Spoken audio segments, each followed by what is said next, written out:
आसमान में काले घने बादल छाए हुए थे और जोरों से बिजली कड़क रही थी। गांव की चौपाल के पास ही संजय और राकेश दोनों की राशन की दुकानें आमने सामने थीं। वैसे तो दोनों दोस्त थे, लेकिन धंधे के मामले में दोनों की किस्मत बिल्कुल अलग थी। संजय की दुकान पर सुबह से शाम तक ग्राहकों की लाइन लगी रहती थी, जबकि राकेश मक्खियां मारता रहता था। राकेश बहुत सीधा इंसान था, लेकिन घर चलाने की चिंता उसे हमेशा सताती थी। अरे राकेश भाई, आज बोहनी हुई कि नहीं, या सिर्फ हवा खा रहे हो? देखो, मेरी दुकान में तो पैर रखने की जगह नहीं है। संजय भाई, किस्मत किस्मत की बात है।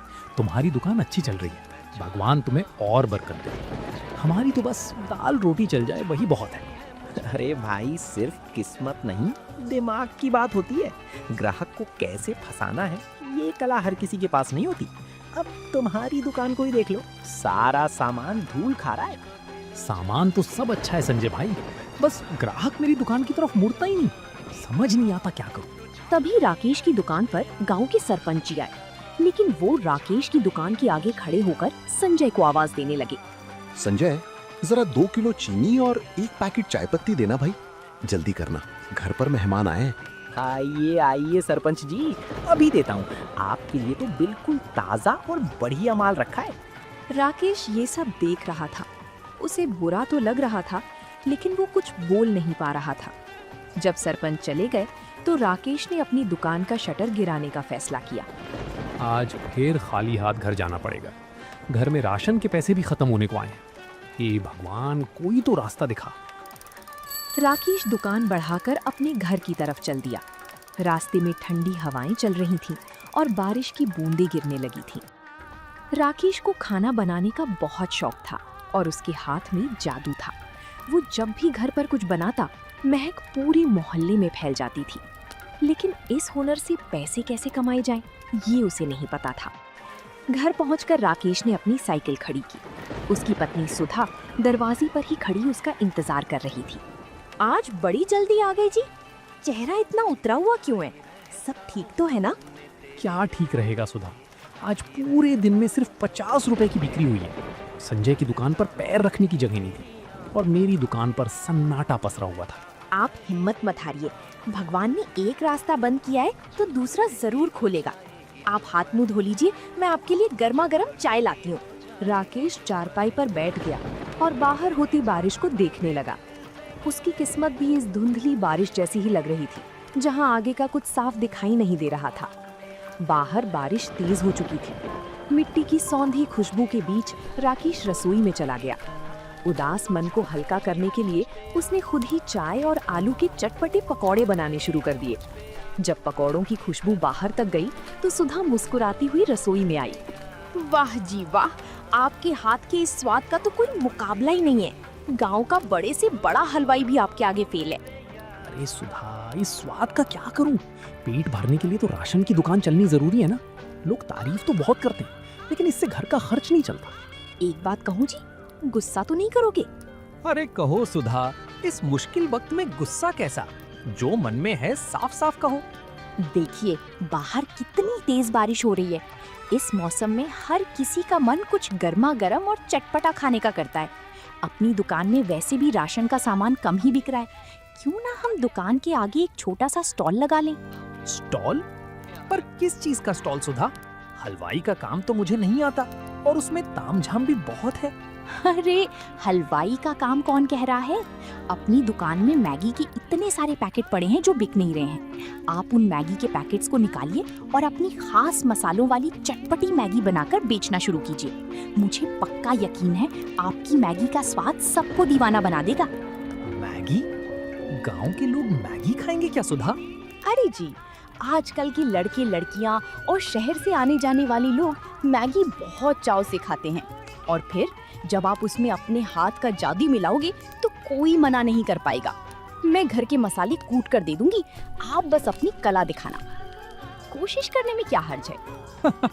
ठीक है सुधा, कल सुबह मैं दुकान पर थोड़ा जल्दी जाऊंगा। एक बड़ा स्टोव और कढ़ाई का इंतजाम करता हूँ। देखते हैं ये बारिश हमारी किस्मत बदलती है या नहीं।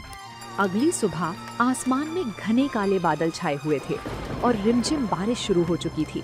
राकेश सुबह सुबह ही अपनी दुकान पर पहुंच गया था।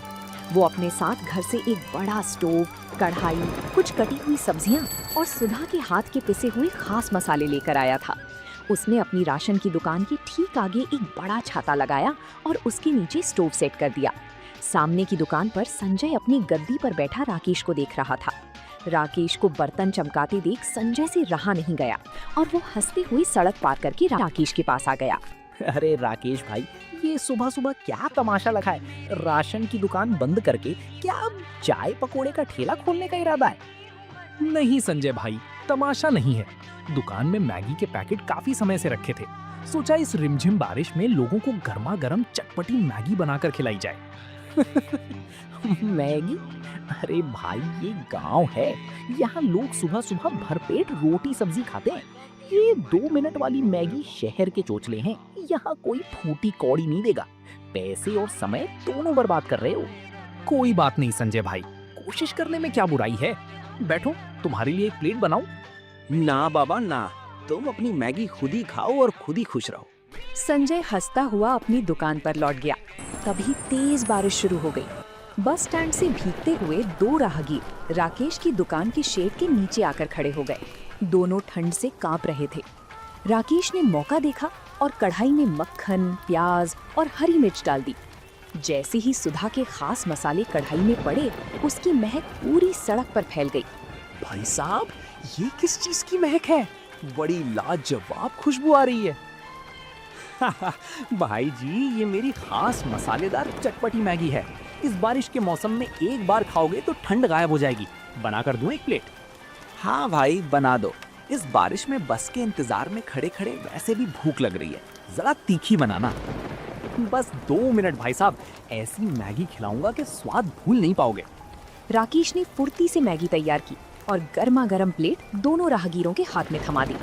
जैसे ही दोनों ने पहला चम्मच मुंह में डाला, उनकी आंखें खुली की खुली रह गईं। वाह भाई साहब वाह, ऐसी मैगी तो मैंने शहर के बड़े से बड़े होटल में भी नहीं खाई। इसमें जो मसालों का तालमेल है वो तो कमाल है। सच में भाई, उंगलियां चाटने का मन कर रहा है। एक काम करो, हमारे लिए एक एक प्लेट और बांध दो। राकेश का चेहरा खुशी से खिल उठा। उसने तुरंत 2 प्लेट और पैक कर दी। ये देखकर सामने बैठा संजय हैरान रह गया। उसकी समझ में नहीं आ रहा था कि जो मैगी गांव में कोई नहीं पूछता था, उसे लोग इतने चाव से क्यों खा रहे थे। राकेश की पहली बोहनी उम्मीद से कहीं ज्यादा अच्छी हो चुकी थी। दोपहर होते होते बारिश और तेज हो गई, लेकिन राकेश की दुकान पर अब राहगीरों के साथ साथ गांव के युवा लड़के भी जुटने लगे थे। संजय अपनी दुकान में अकेला बैठा ये सब देख रहा था। उसकी राशन की दुकान पर आज गिने चुने लोग ही आए थे, क्योंकि सबका ध्यान तो राकेश की चटपटी मैगी पर था। संजय के दिल में जलन की आग सुलगने लगी थी। तभी गांव के रामू काका छाता तानकर संजय की दुकान पर आए। आइए रामू काका, कहिए क्या सामान निकालूं? आज तो बढ़िया बासमती चावल भी आया है। अरे नहीं संजय, सामान तो घर में है। मैं तो बस ये देखने आया था कि राकेश की दुकान पर इतनी भीड़ क्यों है, वहाँ क्या बिक रहा है। अरे काका, कुछ नहीं, वो 2 मिनट वाली नूडल्स बेच रहा है। पता नहीं लोगों की अकल कहाँ घास चरने गई है जो इसे खाने के लिए लाइन लगा के खड़े। अच्छा, खुशबू तो बड़ी अच्छी आ रही है भाई। जरा मैं भी चक्कर आता हूँ, देखूं तो सही राकेश ने क्या नया हुनर सीखा है। ये कहकर रामू काका संजय की दुकान से उठकर राकेश के पास चले गए। संजय गुस्से में लाल पीला हो गया। इस राकेश की इतनी हिम्मत! कल तक मेरी दुकान के आगे हाथ जोड़कर खड़ा रहता था और आज इसके पास पैर रखने की जगह नहीं है। गांव का हर बड़ा छोटा आदमी इसकी मैगी का दीवाना हुआ जा रहा है। मुझे कुछ तो करना पड़ेगा, वरना ये मेरी बची कुची गाहकी भी खा जाएगा।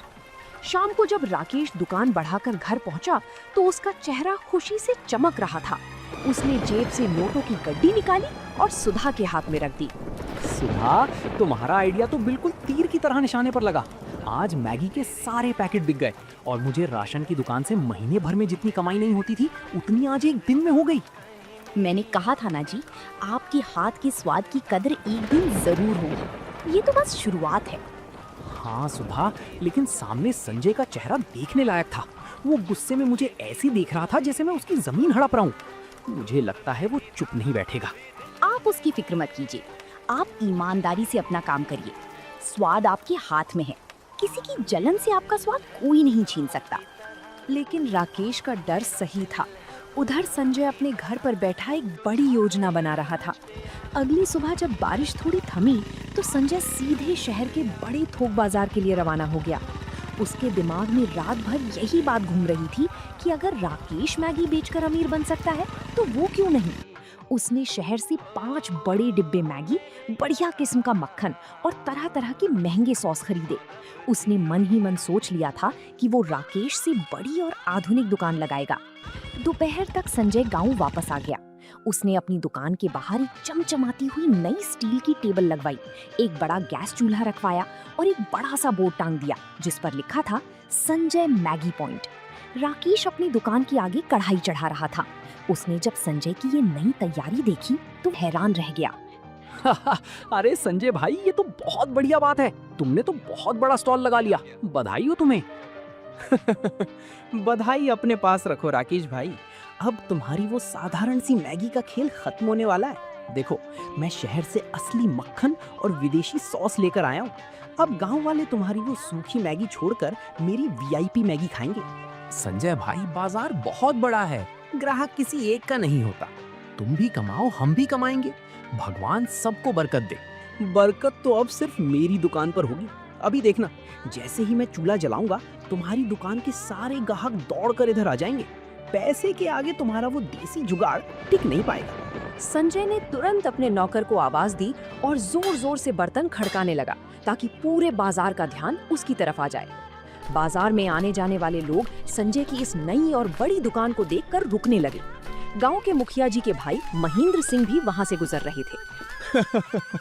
अरे संजय, ये क्या नया काम शुरू कर दिया? राशन का धंधा मंदा हो गया क्या?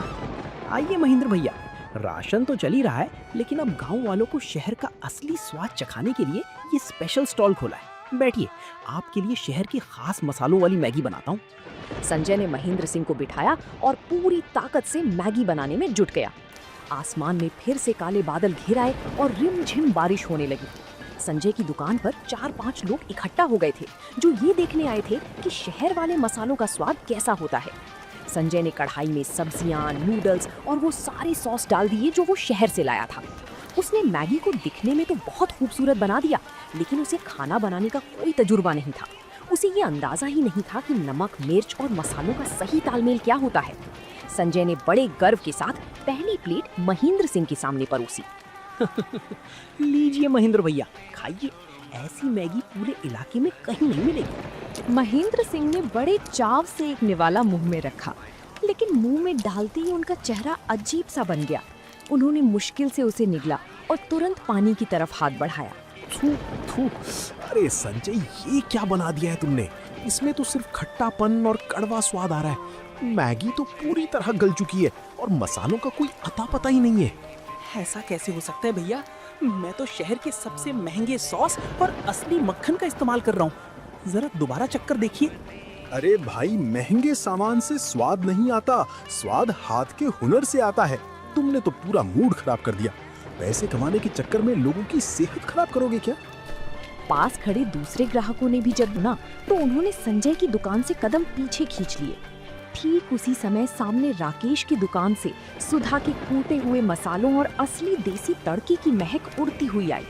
वो महक इतनी लाजवाब थी कि महेंद्र सिंह खुद को रोक नहीं पाए। भाई, खुशबू तो असली उधर से आ रही है। चलो भाई, राकेश की दुकान पर ही चलते हैं। वहाँ कम से कम तसल्ली का खाना तो मिलता है। महेंद्र सिंह और उनके साथ खड़े सभी लोग संजय की दुकान छोड़कर राकेश की स्टॉल की तरफ चल दिए। संजय हाथ में कड़छी पकड़े अपनी खाली दुकान में खड़ा रह गया। उसकी जलन अब गुस्से और लाचारी में बदलने लगी थी। अरे राकेश भाई, जल्दी से एक प्लेट अपनी वो कड़क मसाले वाली मैगी लगाओ। सामने संजय ने तो शहर के सॉस के नाम पर पूरा मुंह कड़वा कर दिया। ऐसा मत कहिए महेंद्र भैया, संजय भाई ने तो अभी नया नया काम शुरू किया है। धीरे धीरे हाथ साफ हो जाएगा। आप रुकिए, आपके लिए गर्मा गर्म मैगी लाता हूँ। राकेश ने बिना किसी देरी के मैगी बनाई। कुछ ही मिनटों में भाप उड़ती हुई लाजवाब मैगी महेंद्र सिंह के सामने थी। महेंद्र सिंह ने पहला चम्मच मुंह में रखा और उनके चेहरे पर सुकून आ गया। वाह राकेश, इसे कहते हैं असली स्वाद। मसालों का ऐसा संतुलन तो सिर्फ किसी उस्ताद के हाथ में ही हो सकता है। तुम्हारी इस मैगी के आगे शहर के बड़े बड़े ढाबे फेल हैं। आसपास खड़े दूसरे ग्राहकों ने भी हाँ में हाँ मिलाई। देखते ही देखते राकेश की दुकान पर मेला सा लग गया। बारिश तेज हो रही थी, लेकिन लोगों का उत्साह कम नहीं हो रहा था। कोई छाता तान कर खड़ा था तो कोई शेड के नीचे सिमट कर मैगी का लुत्फ ले रहा था। सामने अपनी बड़ी स्टील की टेबल पर खड़ा संजय गुस्से में ये सब देख रहा था। अरे ओ रामू, सीधे खड़े क्या देख रहे हो? जरा सड़क पर जाकर आवाज लगाओ कि हमारी मैगी पर 2 रुपए की छूट है। मालिक, मैंने आवाज लगाई थी, पर लोग कह रहे हैं कि स्वाद अच्छा नहीं होगा, तो मुफ्त की मैगी भी कोई नहीं खाएगा। सब राकेश भाई की दुकान की तरफ ही भाग रहे हैं। चुप कर, नमक हराम उसकी तरफदारी करता है। कल तक जो मेरे सामने सीधे मुंह बोल नहीं पाता था, आज उसकी इतनी पूछ हो रही है। मुझे ये बर्दाश्त नहीं हो रहा। कुछ तो ऐसा करना होगा कि इसका ये तमाशा हमेशा के लिए बंद हो जाए। संजय को राकेश की सफलता फूटी आंख नहीं भा रही थी। 2-3 दिन और बीत गए। बारिश का सिलसिला लगातार जारी था। राकेश की दुकान का नाम अब पूरे गांव के साथ साथ आसपास के 2-4 गांव में भी फैल चुका था। शहर जाने वाली बसें भी अब थोड़ी देर के लिए राकेश की दुकान के पास रुकती थी, ताकि यात्री गर्मा गर्म मैगी खा सके। दूसरी तरफ संजय की दुकान पर सन्नाटा पसरा हुआ था। उसने 2 बार और मैगी बनाने की कोशिश की, लेकिन हर बार स्वाद बिगड़ने के कारण ग्राहक उसकी दुकान पर दोबारा नहीं लौटे। उसका महंगा सामान खराब हो रहा था और राशन की बिक्री भी ठप हो चुकी थी, क्योंकि उसका पूरा ध्यान सिर्फ राकेश को नीचा दिखाने में लगा था। आखिरकार एक दोपहर संजय ने गुस्से और हताशा में आकर अपने मैगी स्टॉल का बोर्ड नीचे उतार दिया और दुकान का आधा शटर गिराकर अंदर बैठ गया। तभी गांव के सरपंच जी राकेश की दुकान पर मैगी खाने आए। उन्होंने संजय की दुकान की हालत देखी तो सिर हिलाया। राकेश भाई, तुम्हारे मैगी ने तो कमाल कर दिया है, पर जरा सामने देखो, संजय ने अपना स्टॉल बंद कर दिया। सुना है उसका काफी नुकसान हो गया है और अब वो किसी से बात भी नहीं कर रहा। हाँ सरपंच जी, मैं भी देख रहा हूँ। संजय भाई ने जोश में आकर अपना बहुत सारा नुकसान कर लिया। मुझे अच्छा नहीं लग रहा कि मेरी वजह से उनका काम ठप हो गया। इसमें तुम्हारी क्या गलती है राकेश? धंधा तो अपने हुनर और व्यवहार से चलता है। तुमने ईमानदारी से मेहनत की, इसलिए तुम्हें फल मिला। उसने जलन में काम शुरू किया, इसलिए नुकसान खा गया। सरपंच जी के जाने के बाद राकेश से रहा नहीं गया। उसने एक प्लेट में बिल्कुल ताजी, गर्मा गर्म और खुशबूदार मैगी निकाली और सड़क पार करके संजय की दुकान की तरफ चल दिया। यहाँ क्यों आए हो राकेश? मेरी बर्बादी का तमाशा देखने आए हो या अपनी जीत का जश्न मनाने आए हो? जाओ यहाँ से, मुझे तुम्हारी कोई सहानुभूति नहीं चाहिए। संजय भाई, तुम मुझे गलत समझ रहे हो। हम दोनों बचपन के दोस्त हैं और सालों से आमने सामने दुकान चला रहे हैं। धंधे की अपनी जगह है, लेकिन हमारी दोस्ती की अपनी जगह है। तुम सुबह से भूखे बैठे हो, पहले ये मैगी खाओ। संजय ने राकेश की तरफ देखा। उसकी आंखों में कोई घमंड या चिढ़ाने का भाव नहीं था, बल्कि सिर्फ एक सच्चे दोस्त की चिंता थी। संजय का गुस्सा धीरे धीरे पिघलने लगा, लेकिन उसका अहंकार अभी भी उसे पूरी तरह झुकने नहीं दे रहा था। संजय चुपचाप उस गर्मा गर्म मैगी की प्लेट को देखता रहा। उसकी नाक में मसालों की वही लाजवाब खुशबू आ रही थी जिसने पूरे गांव को दीवाना बना रखा था। राकेश के बार बार कहने पर संजय ने भारी मन से एक निवाला मुंह में रखा। जैसे ही मैगी उसके मुंह में गई, उसे समझ आ गया कि वो क्यों हार गया था। उस स्वाद में सिर्फ मसाले नहीं थे, बल्कि राकेश की मेहनत और ईमानदारी का जादू था। संजय की आंखों में आंसू आ गए। राकेश भाई, मुझे माफ कर दो। मैं कितना अंधा हो गया था। तुम्हारी दुकान चलती देख मेरे मन में इतनी जलन पैदा हो गई कि मैं भूल गया कि तुम मेरे बचपन के दोस्त हो।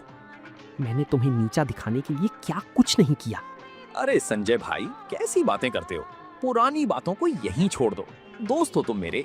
गुस्सा और मुकाबला तो अपनों में ही होता है। दिल छोटा मत करो। नहीं राकेश, आज मुझे समझ आया कि धंधा सिर्फ पैसे और बड़ी दुकान से नहीं चलता। मैं शहर से महंगे सॉस और बर्तनों का तमाशा लेकर आया, लेकिन मेरे दिल में खोट था। तुम्हारे हाथ में वो हुनर और सादगी है जो पैसे से नहीं खरीदी जा सकती। मेरी दुकान ठप होनी ही थी। संजय भाई, तुमने कभी खाना बनाने का काम नहीं किया था, इसलिए शुरुआत में ऐसा हुआ। राशन की दुकान में तुम्हारा कोई मुकाबला नहीं है। तुम्हारी समझ और व्यापार करने का तरीका मुझसे कहीं बेहतर है। अगर हम दोनों मिलकर काम करें तो हम बहुत आगे जा सकते हैं। मिलकर? पर राकेश, मेरा तो मैगी का धंधा पूरी तरह ठप हो चुका है। मैं भला तुम्हारे किस काम आऊंगा? संजय भाई, मेरी दुकान पर ग्राहकों की इतनी भीड़ होती है कि मैं अकेला संभाल नहीं पाता। सामान लाना, हिसाब किताब रखना और व्यवस्था संभालना मेरे बस की बात नहीं है। अगर तुम मेरा साथ दो तो हम इस छोटे से स्टॉल को एक बड़े ढाबे में बदल सकते हैं। संजय ने राकेश की तरफ देखा। उसे यकीन नहीं हो रहा था कि जिस इंसान को वो बर्बाद करना चाहता था, वही आज उसे आगे बढ़ने का रास्ता दिखा रहा था। संजय का सारा अहंकार और जलन हमेशा के लिए खत्म हो चुका था। कुछ ही दिनों में बाजार का नजारा पूरी तरह बदल गया। अब संजय और राकेश की दुकानें आमने सामने प्रतिद्वंद्वी की तरह नहीं, बल्कि एक होकर चल रही थीं। दोनों ने मिलकर अपनी एक बड़ा सुंदर स्टॉल लगा लिया। अब उस जगह का नया नाम था जय वीरू मैगी पॉइंट। संजय अपनी व्यापारिक बुद्धि का पूरा इस्तेमाल कर रहा था। वो शहर से सीधे मैगी के बड़े थोक कट्टे और ताज़ा सब्जियां कम दामों में लेकर आता, जिससे मुनाफे में बढ़ोतरी होने लगी। वहीं राकेश अपनी कढ़ाई के सामने खड़ा होकर पूरे दिल से चटपटी मैगी बनाता था। शाम का समय था, तेज बारिश हो रही थी और शेड के नीचे ग्राहकों की भारी भीड़ जमा थी। संजय काउंटर पर बैठकर फटाफट टोकन काट रहा था और ग्राहकों से हंसकर बात कर रहा था। आइए प्रधान जी, बैठिए बैठिए। आपके लिए स्पेशल मसाले वाली मैगी तैयार हो रही है। आज राकेश भाई ने मसालों में कुछ नया तड़का लगाया है। अरे संजय भाई, जब से तुम दोनों साथ आए हो, दुकान की रौनक ही बदल गई है। अब ना तो भीड़ में इंतजार करना पड़ता है और स्वाद तो पहले से भी लाजवाब हो गया है। ये सब राकेश भाई के हाथ का जादू है प्रधान जी। मैं तो बस व्यवस्था संभाल रहा हूँ। रात को जब दुकान बंद हुई तो दोनों दोस्त काउंटर पर बैठकर हिसाब करने लगे। आज की कमाई पिछले सारे रिकॉर्ड तोड़ चुकी थी। संजय ने पैसे गिनकर 2 बराबर हिस्सों में बांटे। राकेश भाई, आज मुझे समझ आया कि जब दो दोस्त जलने की बजाय एक दूसरे का हाथ थाम लेते हैं तो तरक्की 2 गुनी रफ्तार से होती है। तुमने मुझे डूबने से बचा लिया। संजय भाई, तरक्की तो इस बारिश और तुम्हारी समझदारी की वजह से हुई है। अकेले तो मैं सिर्फ कढ़ाई हिलाता रह जाता। तुमने इसे असली व्यापार बनाया है। गांव की वो छोटी सी दुकान अब केवल चटपटी मैगी का केंद्र नहीं थी, बल्कि वो 2 दोस्तों की अटूट एकता और मेहनत की एक जीती जागती मिसाल बन चुकी थी, जिसका स्वाद पूरे इलाके के लोग कभी नहीं भूल सकते थे। तो दोस्तों, आप लोगों को ये कहानी कैसी लगी, कमेंट करके जरूर बताएं और ऐसी कहानियों को देखने के लिए वीडियो को लाइक करें और चैनल को सब्सक्राइब करें।